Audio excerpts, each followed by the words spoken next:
Hi, I'm meteorologist Mike Mihalik, and this year marks the 5th anniversary of Hurricane Sandy. So rather than going through the meteorological aspects of the storm, we wanted to get our meteorologist's personal experience during Hurricane Sandy. So in the next series of clips, we'll give our take on the storm.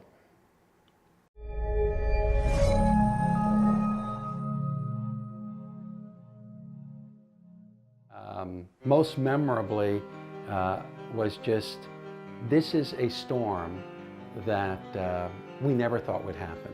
We never thought could happen. It's that classic kind of like biggest storm that could possibly happen in New Jersey, taking the perfect track. And then all of a sudden the realization, hey, I'm in the middle of it.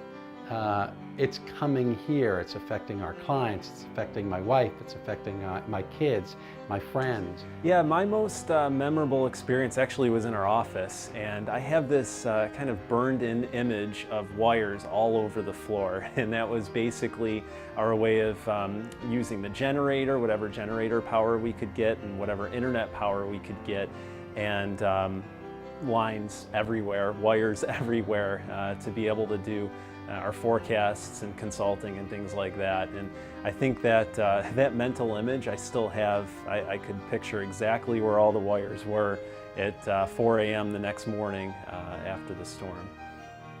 I remember going back from work at the time, and it was quite crazy. I was living up in Northeast Jersey, and driving home from work, I ran into all sorts of flooding, and power was out everywhere. So normally the view I would see of New York City was completely pitch black and nothing but transformers blown everywhere, and flashes of light that weren't lightning. Riding out Sandy at the Comfort Inn in Hackettstown, I remember the wind just blowing, and every time it did blow, I heard things breaking outside. I knew things were getting really bad. There was actually a party going on down the hall, and then once the power went out, then the party ended pretty quickly and people knew it was getting serious. You know, I really remember the days before, the hours before, and then it happens. And my wife and I are we're watching TV and we're wondering, and my wife keeps going, it's really not that bad. It's really not that bad. And all of a sudden, we hear this noise we've never heard before. You know, that tornado noise, that sound coming through 10 acres of woods, and you can hear trees breaking in the distance, and our power is gone. Our power was out here for at least several days, maybe a week. Every time I would walk to work, I'd hear the generator going, and that's when I knew we were going to be on limited supply.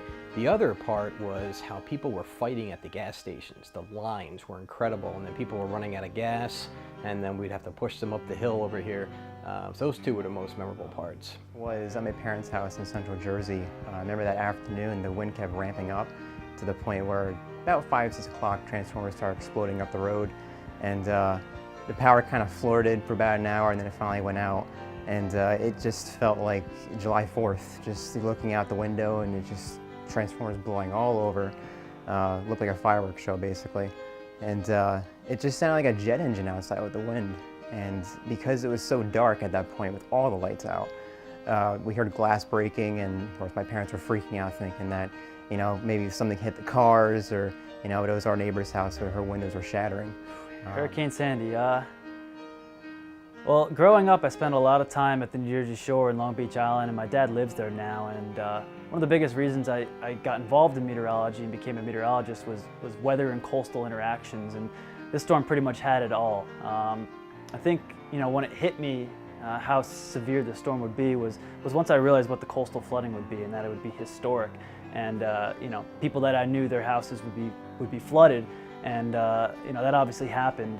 And you know, one of the things we did as a company afterwards was we went down to Atlantic City and Long Beach Island and areas like that, and we did some cleanup, and we really saw it firsthand, all of us, what the devastation and destruction was caused by Hurricane Sandy, and you know, we played a small part in helping with that.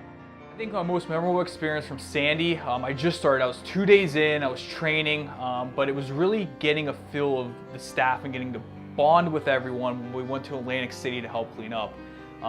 It was a pretty tough scene to watch, and the destruction that it did. to Atlantic City. And I think it was when we went and helped clean out an elderly couple's house that got damaged from Sandy, and it really touched everybody that went and helped. So I think just doing that and then knowing that this is a different company than other ones out there, and we're really helping out the community. The absolute biggest memory that I have, and I guess this is the warmest memory that I have, is not what happened during the storm or before the storm, but after the storm, when myself and 8 or 9 other individuals from WeatherWorks decided to go down to South Jersey. We stayed outside Atlantic City, and we helped individuals that really struggled and had a lot of damage from this storm. You know, we had trees come down, but these individuals lost their homes, lost every piece of furniture in their homes. We were in homes that had been flooded waist and shoulder high, that individuals in their 70s and 80s were still living in. So it was it was like one of the best feelings I've ever had. Great camaraderie from WeatherWorks. Everyone just loved that experience. So that was our meteorologist's experience during Hurricane Sandy, and certainly it was a unique and powerful storm, and hopefully one we don't ever see again in our lifetime.